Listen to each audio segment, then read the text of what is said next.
یکی از مشکلات مهم دانش آموزان در فصل کسرها این هست که نمیدونن اشکال هندسی رو چطور به قسمت‌های مساوی تقسیم کنن.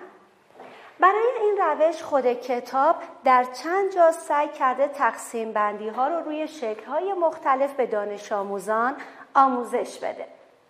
اول یکی از دست‌ساخته هایی که به آموزگار کمک میکنه این هست که اگر در کلاس ما دانش آموزی رو داریم که شغل پدرش نجاری هست، میتونیم از اون خواهش کنیم که شکل‌های هندسی رو روی چوب‌های نازک برای ما برش بزنه و ما این چوب‌ها رو آماده توی کلاس داشته باشیم.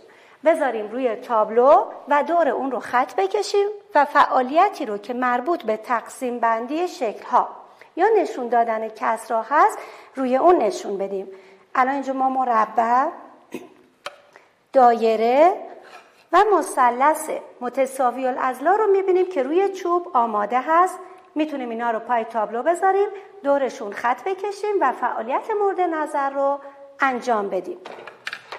یکی دیگه از فعالیت‌ها این هست که شکل‌های هندسی مورد نظر رو مثل شیش ضلعی منظم، مثلث متساوی الاضلاع یا متساوی الساقین، دایره و مربع رو روی کاغذهای آچار تکثیر کنیم، به تعداد همه دانش آموزا داخل پوشه یا همین کاور بذارن و روی اون تقسیم بندی ها رو انجام بدن. یا اینجا میبینید که من از تلق‌های شفاف استفاده کردم. شیش ضلعی رو روی تلق شفاف بیرون آوردم، بعد اون رو میذارم پای تابلو، دورش خط میکشم و حتی میتونم از خود تلق هم استفاده کنم. یکی دیگه از فعالیت‌های خود کتاب این هست که کلمات نصف و ربع رو که پارسال یاد گرفتن دوباره یادآوری میکنه و در کنار اون دو کلمه ثلث، یک سوم، خمس یعنی یک پنجم رو هم میخواد آموزش بده. برای اول روی دایره توضیح میدم.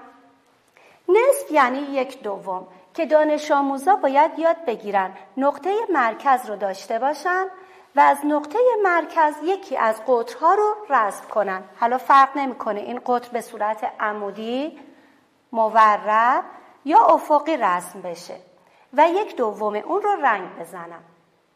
یک سوم دوباره نقطه مرکز باید مشخص باشه.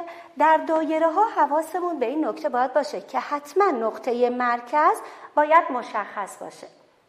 یکی از شعاع‌ها رو رسم میکنه و برای دو شعاع بعدی باید یک هماهنگی بین چشم، مغز و دستش ایجاد کنه که بدون دو شعاع بعدی رو کجا بکشه که این دایره ما به 3 قسمت مساوی تقسیم بشه. برای یک چهارم در حقیقت 2 تا از قطرها رو باید طوری رسم کنه که این دایره ما به 4 قسمت مساوی تقسیم بشن. توی این تقسیم بندی ها مدام باید بین چشم و مغز و دستش یک رابطه برقرار بشه و تمرکز حواس داشته باشه و این هم که یک پنجم. حالا بعد خود کتاب تمرینی رو داده که میگه همین کلمات نصف، ثلث، ربع و خمس رو روی مربع نشون بدین که من اینجا برای هر کدوم تلق شفاف آماده‌ای رو دارم و روی اون میخوام که دانش آموزا بیان با هر روشی که فکر میکنن درست هست تقسیم بندی ها رو انجام بدن. ممکنه یه دانش آموز برای کلمه نصف بیاد یکی از این خطهای عمودی یا افقی رو رسم کنه یا حتی ممکنه دانش آموزی قطر یکی از قطرهای مربع رو رسم کنه و یک دوم اون رو رنگ بزنه. یک دوم یا نصف.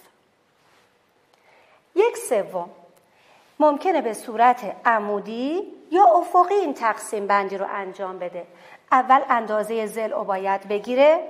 اینجا 21 سانتی متر هست. تقسیم بر 3، هر قسمت پس میشه 7 سانتی متر. علامت رو میزنه، هم ضلع بالا هم ضلع پایین و بعد نقطه هایی رو که گذاشته به همدیگه وصل میکنه.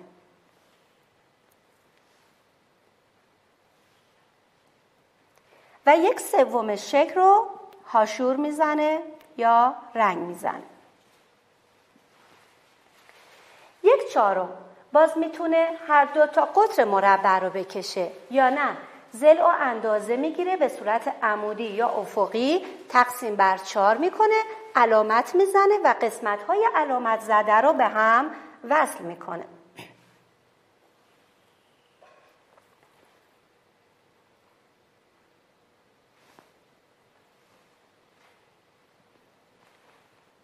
یک چهارم مربع رو هاشور میزنه. خمس 1/5 دوباره اندازه میگیره ضلع چه به صورت عمودی چه به صورت افقی تقسیم بر 5 میکنه، قسمت ها رو مشخص میکنه و بالا و پایین یا چپ و راست علامت میزنه و قسمت های علامت زده شده رو به هم وصل میکنه.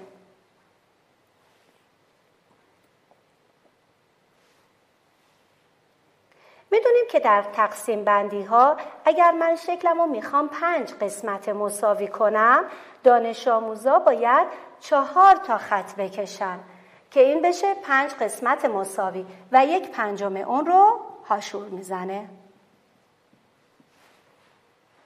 پس دانش آموزا باید این فعالیت رو روی شکل‌های مختلف امتحان کنن. در یک قسمت کتاب قبل از اینکه وارد جمع و تفریق‌های کسرهای هم مخرج بشه 6 ضلعی‌های داده و اول سعی کرده روی این 6 ضلعی‌ها تقسیم بندی‌های مساوی رو آموزش بده. اول گفته 1/2 این شکل رو نشون بدین. دانش آموزا باید یاد بگیرن توی این 6 ضلعی منظم میتونن 2 تا رأس رو، حالا فرق نمیکنه این 2 تا رأس روبرو یا این 2 تا رأس یا این 2 تا رأس رو به هم وصل کنن و شکل رو به 2 قسمت مساوی تقسیم کنن و 1/2 اون رو رنگ بزنن.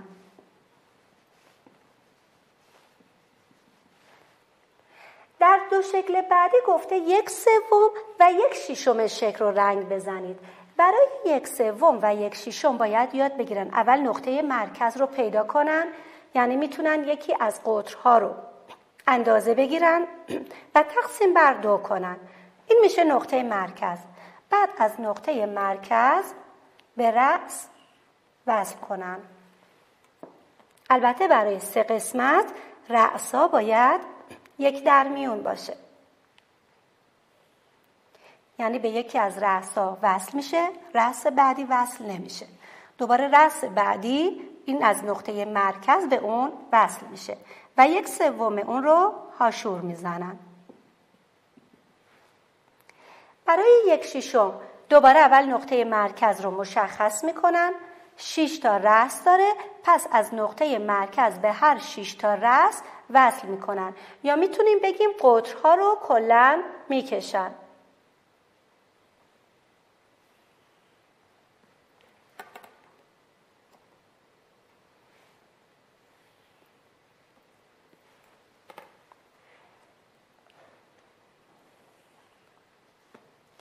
الان 6 ضلعی ما به 6 قسمت مساوی تقسیم شده و 1/6 اون رو یا حالا 2/6 فرق نمیکنه 2/6 اون رو هاشور میزنن، هر کسری رو که ما بهشون دادیم. یا یکی دیگه از شکل‌هایی که بچه‌ها مشکل دارن توی تقسیم بندی اون مثلث متساوی الاضلاع هست. ما اینجا الان یک مثلث آماده داریم. بچه‌ها سریع اون رو میذارن پای تابلو، دورش رو خط میکشن.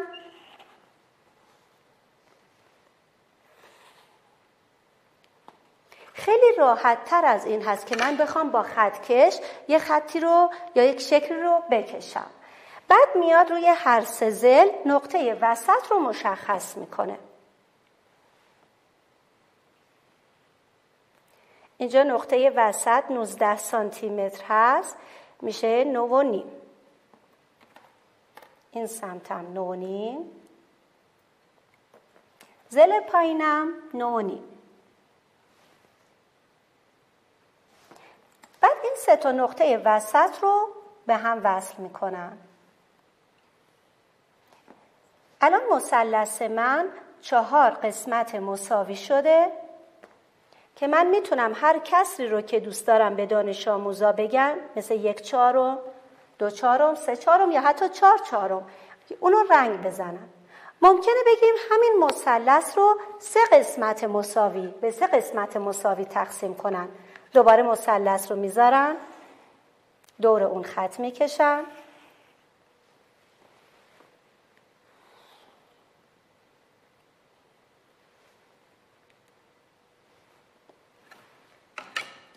نقطه مرکز رو مشخص میکنم که ببینن وسط کجا هست.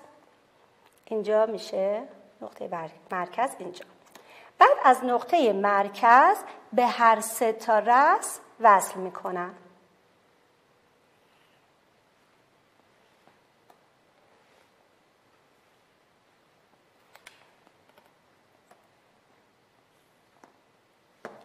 و بعد کسی رو که ما میخوایم روی اون نشون میدن. الان اینجا 1/3 مثلث رو ما رنگ زدیم. اینجا 1/4 رو هاشور زدیم. پس با داشتن شکل‌های آماده، حالا روی چوب، روی تلق و داشتن کاور یا همون دقیقاً تابلوهای وایت بورد شخصیشون، این فعالیت‌ها رو باید چندین بار انجام بدن تا به خوبی یاد بگیرن.